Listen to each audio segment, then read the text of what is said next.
ইন্না শাহরা রজবা মিফতাহু আশহুরিল খাইরি ওয়াল বারাকা। এই যে সামনে যে রজব মাস আসছে, যে এই রজব মাস, এটা হচ্ছে আল্লাহ রাব্বুল আলামিন বান্দার জন্য যে কল্যাণ নাজিল করেন, যত বারাকা নাজিল করেন, সেই সকল কল্যাণ এবং বারাকা নাজিলের চাবিকাঠি আল্লাহ রজব মাসে খুলে দেন। রজব মাস থেকে সেই কল্যাণ বিশাল আকারে নাজিল হতে আরম্ভ করে। তারপরে বলেছেন শাহরু রজব শাহরুন লিজ্জারঈ ওয়া শাবান শাহরুন লিসসাকি লিজ্জারঈ ওয়া শাহরু রমাদান শাহরু হাসাদিজ জারঈ। উপমা দিলেন রজবে আমাদের কেমন হওয়া উচিত, আমাদের আমলনামা, আমাদের আমল।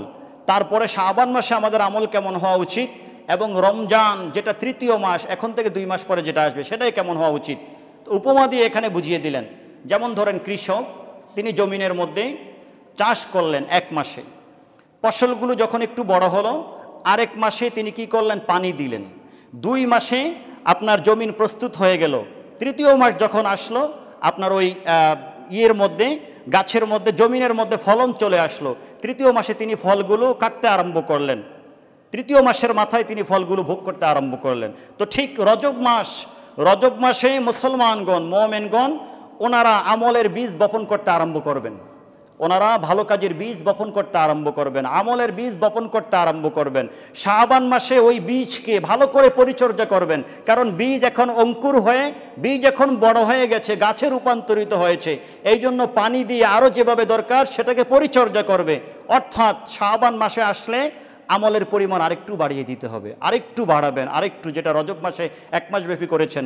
তারপরে যখন রমজান আসবে, শাবানে করেছেন, রজবে করেছেন, শাবানে করেছেন, রমজান আসলে সেটাকে আরও বাড়িয়ে দিবেন, আরও বেশি করবেন।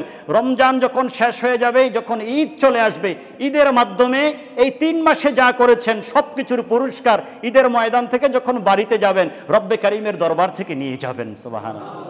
তো এটার শুরু হচ্ছে কোথায় থেকে? রজব মাস থেকে। এটার মাঝামাঝি হচ্ছে শাবান মাসে, তারপরে রমজান মাসে হচ্ছে এটার পরিপূর্ণতা, আর ঈদের দিন হচ্ছে এটার পরিপূর্ণ পুরস্কার গ্রহণ করার সময়। 3-4 দিন পরেই রজব মাস চলে আসবে, যেই মাসে 26 তারিখ দিবাগত রাত্রিতে রহমতুল্লিল আলামিন সরকারে কায়নাত রব্বে করিমের দিদারে চলে গিয়েছেন, রব্বে করিমের সাথে দিদার হয়েছে। তারপরে আমাদের জন্য 50 ওয়াক্ত থেকে 5 ওয়াক্ত নামাজ আনলেন। সেই মাস সামনে আসছে। এ মাসে আমরা বেশি বেশি নেক আমল করব। সাহাবায়ে কেরাম, রাসূল করিম সাল্লাল্লাহু আলাইহি ওয়াসাল্লাম এই মাসে বেশি বেশি রোজা রাখতেন, যেহেতু পরবর্তীতে রমজান, প্রস্তুতির জন্য বেশি বেশি রোজা রাখতেন। এজন্য আমরা সবাই চেষ্টা করব অন্যান্য মাসে রোজা যেরকমই রাখি না কেন, এই রজব মাস থেকে আমরা রোজার পরিমাণ বাড়িয়ে দিব। তারপরে নেক আমলের পরিমাণ বাড়িয়ে দিব। যা যা কিছু দরকার, কল্যাণের যত কাজ আছে সব কাজগুলো আমরা বাড়িয়ে দিব।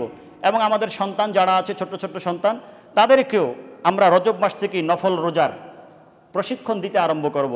বুখারী শরীফের হাদিসের মধ্যে এসেছে, সাহাবায়ে কেরাম যখন নফল রোজার সময় হতো, ফরজের প্রশিক্ষণ দেওয়ার জন্য, ফরজের জন্য প্রস্তুতি করার জন্য আগ থেকেই সাহাবায়ে কেরাম নিজেরাও নফল রোজা রাখতেন এবং তাদের সন্তানদেরকেও নফল রোজা রাখাতেন। তো সন্তানদের যখন পেটের মধ্যে ক্ষুধা হতো, তারা সন্তানদেরকে লু'বাতাম মিনাল উহুনি, ওই সময়ের 1500 বছর আগের কথা, ওই সময়ের পশমের তৈরি একরকমের খেলনা তারা সন্তানদের হাতে দিয়ে দিত। সন্তান যখন কাঁদতো ক্ষুধার জ্বালায়, তখন খেলনা দিলে খেলতে খেলতে সন্তান ঘুমিয়ে যেত। এভাবে সারাদিন কেটে যেত। তারপরে বাবা মায়ের সাথে সারাদিন রোজা রেখে তারা ইফতার করত। এভাবে সাহাবায়ে কেরাম তাদের সন্তানদেরকে নফল রোজার প্রতি অভ্যস্ত করিয়েছেন। সুবহানাল্লাহ। তো তারপরে নফল রোজায় যখন তারা অভ্যস্ত হয়ে গেছে, মাহে রমজানের রোজা তারা রেখেছে। আমাদের ছোট্টবেলার কথা মনে আছে, আমাদেরকে দেখা গেছে আমাদের বাবা মা আমাদের শরীরের দিকে চেয়ে অনেক সময় বলেছেন, আজকে তুমি রোজা রেখো না, ভেঙে ফেলো। কিন্তু আমরা কাঁদতাম, আপনারাও কেঁদেছেন। ছোট ছোট বাচ্চারা রোজা ভাঙতে চায় না, সবাই রোজা রাখে, সেও রোজা রাখতে চায়। আল্লাহর কুদরত থেকে তার শরীরের মধ্যে শক্তি চলে আসে। এজন্য বাচ্চাদেরকে রোজা রাখাবেন, নিজেরাও রাখবেন। কিন্তু আফসোসের বিষয়, এখন তো বড়রাও রোজা রাখে না। ছোটরা কীভাবে রোজা রাখবে? আল্লাহ যেন এই বালা মুসিবত বিপদ থেকে আমাদেরকে হেফাজত করেন। আল্লাহ যেন আমাদেরকে পরিপূর্ণভাবে প্রস্তুতি গ্রহণ করার তৌফিক দান করেন। মাহে রজব, শাবান, রমাদান, প্রত্যেকটি মুহূর্তে, প্রত্যেকটি সময়ে আমরা যেন মুত্তাকি হওয়ার জন্য সব সরঞ্জামাদি আমরা যেন গ্রহণ করতে পারি, প্রস্তুতি গ্রহণ করতে পারি। তিনি যেন কবুল করেন, আমিন।